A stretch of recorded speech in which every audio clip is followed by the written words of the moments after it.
Hello mga kaswerte! Ayan, magluluto po tayo ngayon ng homemade pizza sauce. Tara, samahan niyo ako.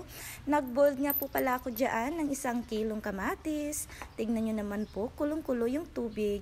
Tapos po, pag nakpakuluan po ninyo, tanggalin po yung balat at saka yung seeds. Ayan, at maggagayat po tayo dyan ng sibuyas. At pagkatapos nun ay igisa na po natin yung sibuyas.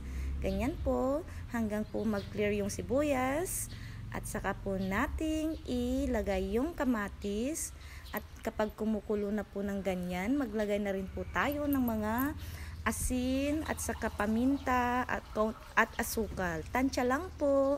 And then po, pakuluan po natin ng ganyan. Tapos ihalo-halo po natin. At saka naglagay nga po pala ako dyan ng mga herbs. Naglagay po ako dyan ng rosemary at saka oregano. At naglagay rin po ako dyan ng tomato sauce. Pwede rin po kayong maglagay at mag-add ng tomato paste. Dahil nga po wala akong tomato paste, tomato sauce na lang po ang nilagay ko. At saka po, wag natin pong hayaan pong kulong-kulo ng matagal. At kailangan po natin po itong lutuin lang po sa mahinang apoy. At saka halu-haluin para hindi po masunog sa ilalim.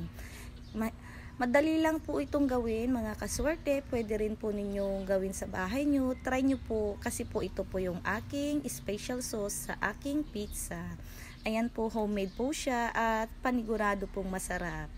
Tingnan nyo naman po mga kaswerte. I-try nyo po sa bahay nyo. Madali lang po talaga siyang gawin. Ayan. Di po ba? Masarap po ang mga homemade, lalo na pag natikman po ito ng mga bata, masarap po. Ayan na po yung aking pizza. Ito na po yung aking 2 pizza. Ayan po, kain po tayo mga kaswerte.